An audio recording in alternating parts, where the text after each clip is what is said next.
नाथ को देवे, एक भाग गाय को देवे और बाकी का एक मोदक का खुद भोजन करे। चारों भाग समान होने चाहिए, चाहे राजा हो चाहे गरीब, सबको इतना ही सामान लेना चाहिए। धनवान हो तो अधिक ना लेवे और गरीब हो तो भी कम ना लेवे। व्रती मनुष्य या स्त्री एक भाग मोदक को पूरा ना खा सके तो पहले से ही उसमें से निकाल कर किसी को दे देवे। वह जो डोरा बनाया था उसे स्वयं धारण कर ले, जिस प्रकार के अनंत भगवान का डोरा पहना जाता है, और उद्यापन होने के बाद जल में पधरा देवे। इस प्रकार उस अंगद को भी हर साल व्रत करते करते 4 वर्ष हो गए। तब व्रत के प्रभाव से पार्वती जी के हृदय में दया उत्पन्न हुई और महादेव जी से पूछा कि महाराज, जिसको मैंने श्राप दे दिया था उसका पता नहीं है, उसको किसी ने मार तो नहीं दिया है? तब तीनों लोगों की सब बातें प्रत्यक्ष जानने वाले महादेव जी ने कहा कि वह तो जीवित है। तब पार्वती जी ने कहा कि महाराज, ऐसा कोई व्रत हो तो बताओ जिससे कि वह मेरा मानसिक पुत्र फिर से मिल जाए। तब महादेव जी महाराज ने कहा कि श्रावण सुदी के पहले सोमवार के दिन कुंवारी कन्या से 2.5 पोणी सूत कटवा कर उसका डोरा बनाना और उसे केसर आदि में रंग कर 4 गांठें देकर सुपारी पर लपेट कर ताम्र पात्र में रखकर उसे शिव रूप मानकर उसकी तथा शिव जी की पूजा करनी चाहिए। इस प्रकार सोमवार के सोमवार शिव जी की पूजा करना, 1.25 सेर घृत, 1.25 सेर गुड़ और 4.25 सेर आटा लेकर चूरमा बनाना, उसके 4 भाग करना, एक भाग शिव जी को अर्पण करना, दूसरा भाग ब्राह्मण को देवे, तीसरा गाय को देवे और चौथा खुद भोजन करे। इसमें ना तो अधिक होना चाहिए और न कम। इस प्रकार पार्वती जी ने भी यह व्रत किया। तब व्रत के प्रभाव से वह अंगद को रहित हो गया और अपनी माता के पास दिन बुलाए ही चला गया। उसे आया देखकर पार्वती माता प्रसन्न होकर हंसने लगी तो पुत्र ने पूछा कि हे मातेश्वरी, आप मुझे देखकर क्यों हंस रही हो? तब माता ने कहा, हे पुत्र, मैं व्रत के प्रभाव को देखकर हंसी हूँ। यह तुम्हारे पिताजी का बताया हुआ मनसा वाचा का व्रत है। यह व्रत मैंने किया तभी तो तुम आ गए हो। इस बात को सुनकर पुत्र ने कहा कि हे अम्बे,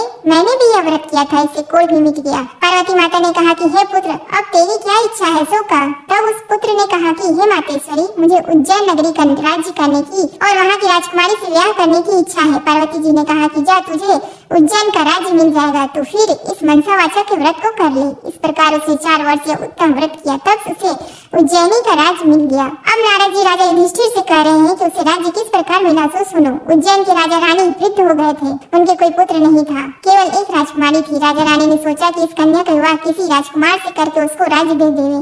ऐसा निश्चय कर एक स्वयंवर रचा, जिससे देश देश के राजकुमार आए। तब एक हथनी को श्रृंगार करा के पूजा करके हाथ जोड़कर राजा जी ने कहा कि हे हथनी, तू देव स्वरूपा है, यह माला ले और उसको पहना दे।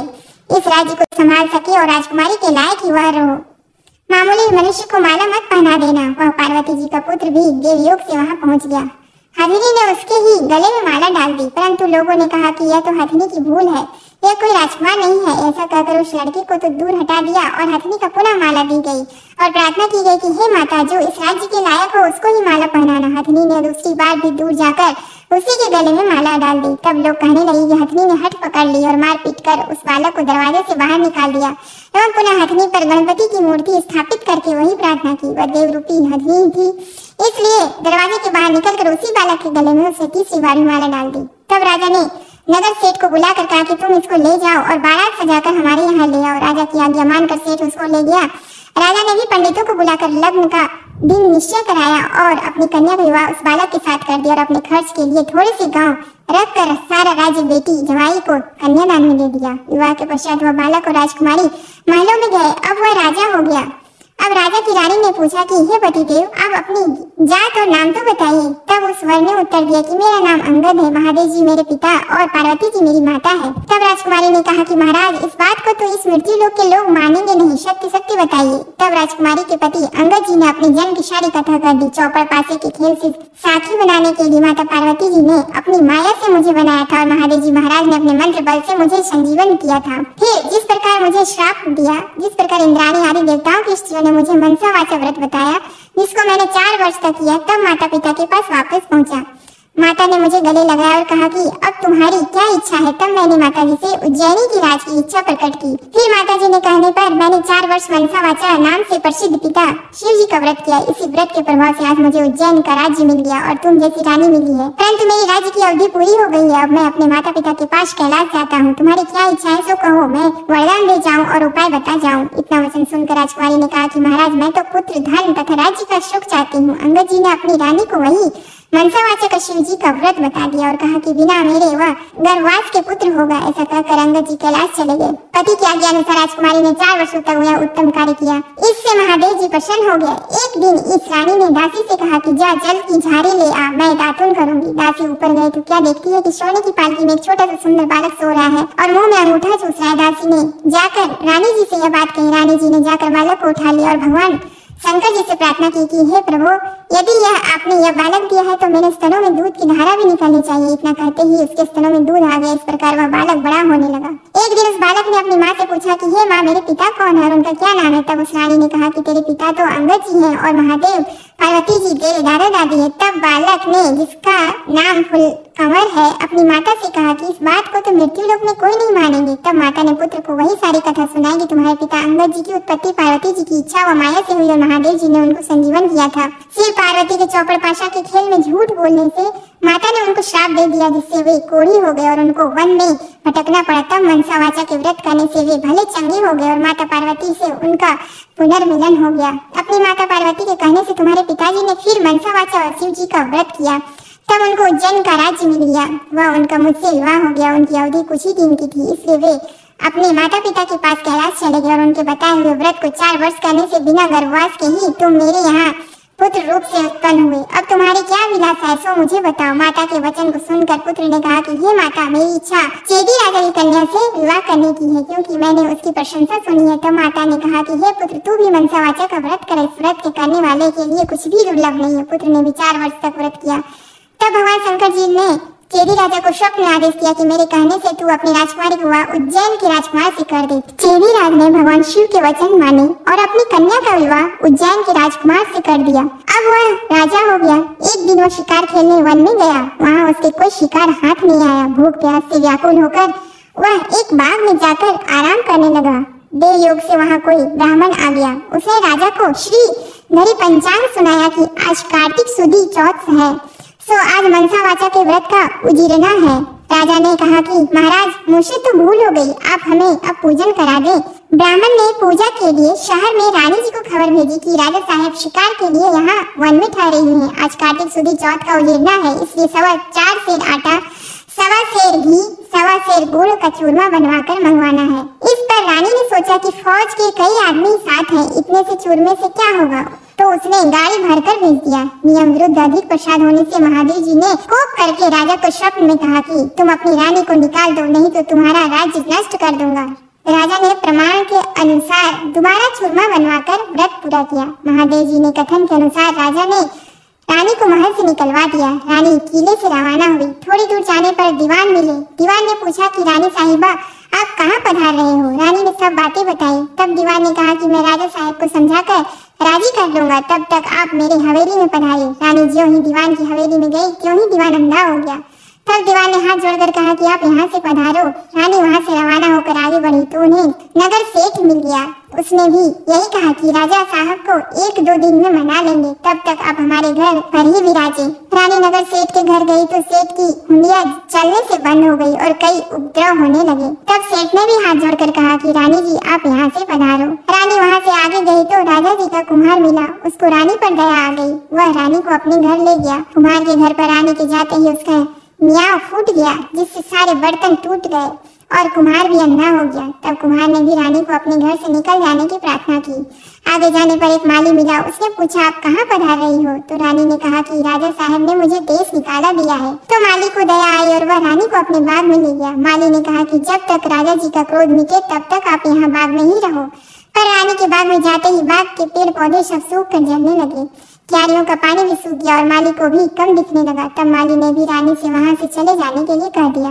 रानी वहाँ से निकलकर विचार करने लगी कि मुझसे ऐसा क्या पाप हो गया है कि मैं जहाँ जहाँ भी जाती हूँ वहाँ अनर्थ सा होने लगा है। ऐसा सोचते सोचते रानी ने देखा कि आगे 2 रास्ते हैं। पूछने पर मालूम हुआ कि एक तो 6 महीने का रास्ता है, वह दूसरा 3 ही दिन का है। रानी 3 ही दिन के रास्ते से चली। आगे जाते जाते क्षिप्रा नदी मिली। रानी ने दुख के मारे उसमें कूद कर आत्महत्या करनी चाहिए, पर ज्यों ही वह नदी में कूदी तो नदी ही सूख गई। आगे चलने पर एक पर्वत आया। उसने सोचा कि इस पर चढ़कर गिर पड़ो, वह चढ़कर गिरने लगी तो पर्वत जमीन के बराबर हो गया। आगे जाने पर एक सिंह दिखा दिया। रानी ने सोचा कि सिंह को छेड़ूं तो शायद यह मुझे खा जाए तो अच्छा ही है। उसने सिंह पर हाथ फेरा तो सिंह पत्थर का हो गया। आगे जाने पर बड़ा भारी अजगर सांप दिखाई दिया। रानी ने मरने के लिए उस बड़े सांप को छेड़ा तो सांप रस्सी बन गया। रानी हार खाकर और आगे चली तो क्या देखती है कि वहाँ एक बड़ा भारी पीपल का वृक्ष है। उसी के पास एक सुंदर कुआं और एक मंदिर बना हुआ है। वह मंदिर में जाकर मुंह ढककर बैठ गई और ओम नमः शिवाय इस पंचाक्षरी मंत्र को जपने लगी। उस दिन कार्तिक शुद्ध चौथ का दिन था। मंदिर का पुजारी नाथ सामान लेने गांव में गया था। वहाँ उसको कुत्ते ने काट खाया। तब पुजारी नाथ ने विचार किया कि हमारे आश्रम में ऐसा कौन पापी आ पहुँचा है जिसके कारण ये उत्पात हो गया। मंदिर जाकर नाथ ने एक स्त्री को बैठी देखा तो कहने लगा, आज यहाँ कोई डाकिन या भूतनी आ गई है। तब रानी ने विनय पूर्वक कहा कि महाराज, मैं ना तो डाकिन हूँ ना भूतनी, मैं तो मानवी हूँ, आकाश की घेरी और जमीन की झेली हुई दुखी स्त्री हूँ। यदि आप मुझे धर्म की बेटी बनाओ तो अपना सारा भेद कहूँ। नाथ ने यह स्वीकार कर लिया और रानी ने अपना सारा भेद कह दिया और वहाँ से चलने लगी। तब नाथ ने उजीरना का एक लड्डू उसे दे दिया। लड्डू को देखते ही रानी को व्रत याद आ गया। नाथ ने भी बता दिया कि आज कार्तिक शुद्ध चौथ है। यह मनसा वाचा के व्रत का प्रसाद है। इसका नियम है कि राजा को तो वो भी अधिक प्रसाद न बनावे और गरीब हो तो भी कम न बनावे। यह एक भाग का लड्डू है। तब रानी के समझ में आ गई कि मैंने प्रसाद का चूरमा ज्यादा भेजा था, इसलिए यह महादेव जी का दोष हुआ है। ऐसा विचार कर रानी ने नाथ जी से प्रार्थना की कि हे महाराज, इस व्रत को अब मैं भी करना चाहती हूँ। तब नाथ ने कहा कि यह श्रावण शुद्ध चौथ आ रही है, इस दिन से तुम व्रत शुरू करो। फिर नाथ जी ने कुंवारी कन्या से पूरी कटवाकर उसका डोरा बना दिया। पूजन का सामान लाकर सोमवार के सोमवार व्रत और पूजन करती रही। तब कार्तिक शुद्ध चौथ आई। तब नाथ जी गांव जाकर सामान ले आए। 1.25 सेर घी, 1.25 सेर गुड़, 4.25 सेर आटा का चूरमा बनाया। चूरमा के 4 भाग किए और शिव पार्वती की मनसा वाचा पूजा की। इस तरह व्रत करते करते 4 वर्ष बीत गए तो महादेव जी महाराज ने राजा को स्वप्न में दर्शन देकर कहा कि राजन, अब तू रानी को बुलवाओ, नहीं तो मैं तेरे राज्य का नाश कर दूंगा। तब राजा ने कहा कि महाराज, अब रानी का पता लगना कठिन है, आपकी आज्ञा से ही तो उसे निकाला था। तब महादेव जी ने कहा कि हे राजन, तू 4 विश्वासी नौकरों को पूरब के दरवाजे पर भेज दे। वहाँ बिना नाथे हुए बैलों की गाड़ी आएगी। वह गाड़ी वहीं जाकर ठहरेगी जहाँ पर तुम्हारी रानी है। प्रातः काल राजा ने 4 आदमी भेजे। आगे बिना नाथे हुए बैलों की गाड़ी आई, उसमें से चारों बैठ गए और उसी मंदिर तक चले गए जहाँ पर रानी थी। वहाँ रानी को पहचान कर सेवकों ने कहा कि हे रानी जी, अब पधारिए, राजा साहब ने आपको बुलाया और इसी कार्य के लिए हमको भेजा है। तब रानी ने नाथ जी से कहा कि मैं आपकी धर्म की बेटी हूँ, सो आप मुझे सीख देकर भेजो। तब नाथ जी ने मिट्टी के हाथी घोड़ा व पालकी बनाकर मंत्र के छींटे दिए, जिससे वे सच्चे हाथी घोड़ा पालकी बन गए। रानी ने नाथ जी से फिर कहा कि हे पिताजी, आते समय रास्ते में मेरे रहने से कई जीवों का नुकसान हो गया था, तो उनका भी उद्धार हो जाए, नहीं तो यह पाप भी मुझको ही लगेगा। तब नाथ जी ने शिव जी के निर्माल स्नान कराए, जल की एक झाड़ी भर दी और कहा कि बेटी, तू इस जल का छींटा ओम नमः शिवाय कहकर डालती जाना तो तेरे सारे पाप निवृत्त हो जाएंगे। अब तो रानी शिव पार्वती जी को और नाथ जी को साष्टांग नमस्कार कर लेने और आए 4 सेवकों के साथ रवाना हो गई। जाते जाते वही सर्प आया। तब शिव जी से प्रार्थना करने लगी कि प्रभु, मेरे पाप से यह सर्प रस्सी बन गया था, अब यह फिर से सर्प हो जाए। ऐसी प्रार्थना कर झाड़ी के जल से उसके छींटे दिए, जिससे वह पहले के समान सर्प बन गया। आगे वही सिंह जो पत्थर का हो पड़ा था मिला, उसके भी रानी ने झाड़ी के जल से छींटे दिए तो वह भी जीवित होकर जंगल में भाग गया। आगे चलने पर वह पर्वत आया जो जमीन के बराबर हो गया था। प्रार्थना करके जल के छींटे देने से वह भी पहले जैसा पर्वत हो गया। आगे जाते जाते वही नदी आई जो सूख गई थी। रानी ने शिव जी का ध्यान कर जल के छींटे दिए, जिससे वह भी गहरे और स्वच्छ जल वाली नदी फिर से हो गई। अब रानी जी ने पालकी हाथी घोड़े से किले में भेज दिए और वह खुद उसी बाग में गई जो पहले सूख गया था। बागवान ने कहा कि रानी जी, अब आप क्यों आई हैं? पहले की आपने आने से यह बाग उजड़ गया था। पर रानी के समझाने पर माली ने फाटक खोला। रानी ने बाग में जाकर शिव जी का ध्यान कर झाड़ी के जल के छींटे दिए, जिससे पहले से भी अच्छा हरा भरा बगीचा हो गया। वहाँ कई कोयले बोलने लगी, नाना प्रकार के फल फूल दिखाई देने लगे और कुओं में लबालब जल भर गया। फिर रानी जी उसी कुम्हार के घर गई तो कुम्हार की आंखें खुल गई और जल के छींटे देने से नियाओं के बर्तन सोने चांदी के बन गए। कुम्हार ने कहा कि रानी जी, ये सोने बर्तन हमारे पास कौन रहने देगा? तब रानी जी ने कहा कि इनमें से 4 बर्तन राजा की भेंट कर देना। इसी तरह रानी नगर सेठ के घर गई तो उसकी हंडिया सिकरने लगी। तब व्यापार में लाभ होने लगा। तब नगर सेठ ने कहा कि अन्नदाता जी, आपके पधारने से हमारे यहाँ रिद्धि सिद्धि हुई है। इस खुशी में मैं सारी नगरी को जिमाना चाहता हूँ।